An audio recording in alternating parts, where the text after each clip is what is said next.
Bonjour et bienvenue dans une nouvelle interview de la semaine. Le 31 mai, c'était la journée sans tabac. À cette occasion, nous avons reçu le docteur Tony Romuald, addictologue au CHU et coordonnateur médical de la mission Santé et Addiction du GIP Raspeg, qui a répondu à nos questions. Bonjour docteur Romuald, pouvez-vous nous expliquer en quoi la crise sanitaire actuelle a-t-elle favorisé les consommations de tabac et de cannabis?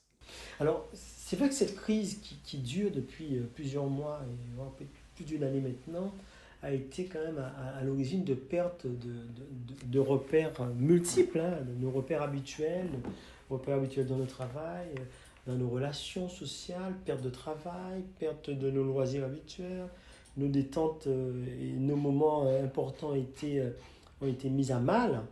Et donc toutes ces situations font que parfois, les personnes qui ont déjà des problèmes de consommation de substances telles que le tabac, mais aussi le cannabis, ont pu augmenter ce tabac pour, bien sûr, parce qu'ils se sentent un peu frustrés par toutes ces restrictions, mais aussi parfois parce qu'ils ont besoin d'une substance, plus de cette substance, pour pouvoir gérer leurs émotions négatives liées à la situation, liées à cette notion de risque pour chacun d'être malade ou de transmettre la maladie à quelqu'un, à un proche.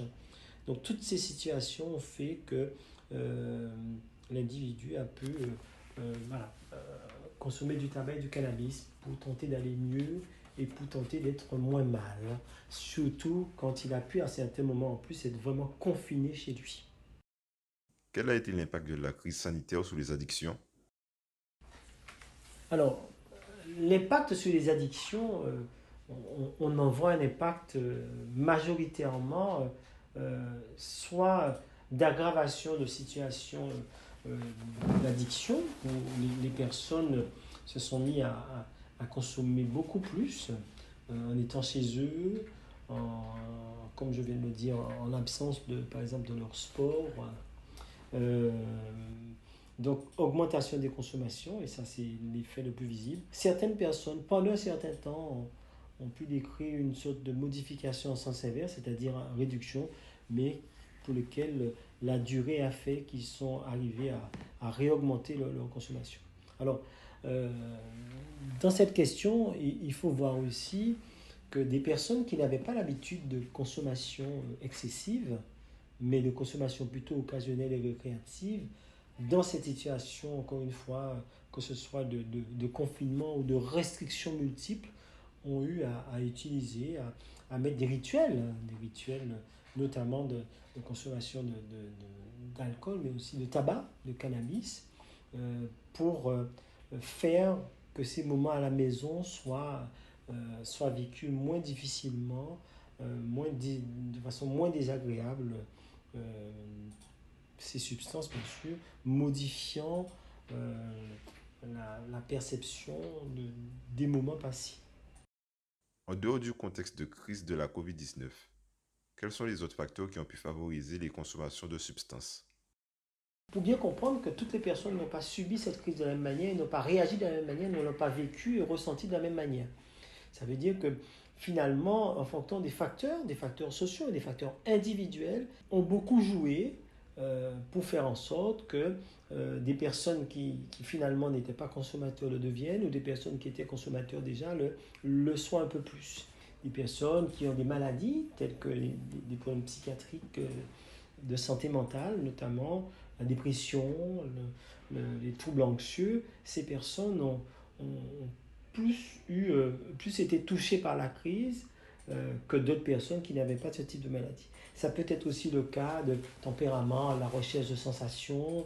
C'est les situations qu'on retrouve communément dans les addictions. Hein. Les personnes qui ont une faible estime d'eux-mêmes, qui ont une forte réactivité émotionnelle, ce tempérament est aussi favorable à la consommation de substances en dehors même, en dehors même de ce contexte de Covid-19.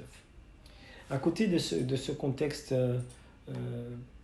personnel, et bien sûr, les facteurs liés à l'environnement, bien sûr, les personnes déjà au chômage, les personnes dans la précarité, les personnes qui parfois on subisse des difficultés de la vie, font que c'est plus facile à ces personnes d'initier une consommation quand ils ne l'ont pas, ou d'augmenter une consommation quand la consommation est déjà présente, mais moins problématique.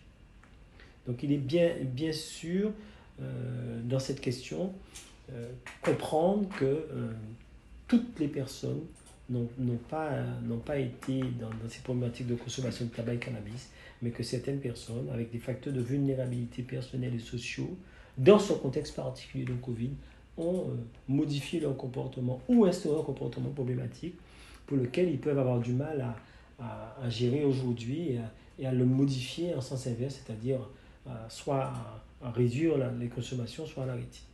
Merci, Dr Romuald, d'avoir répondu à nos questions. Chers auditeurs, nous vous donnons rendez-vous prochainement dans une nouvelle interview de la semaine.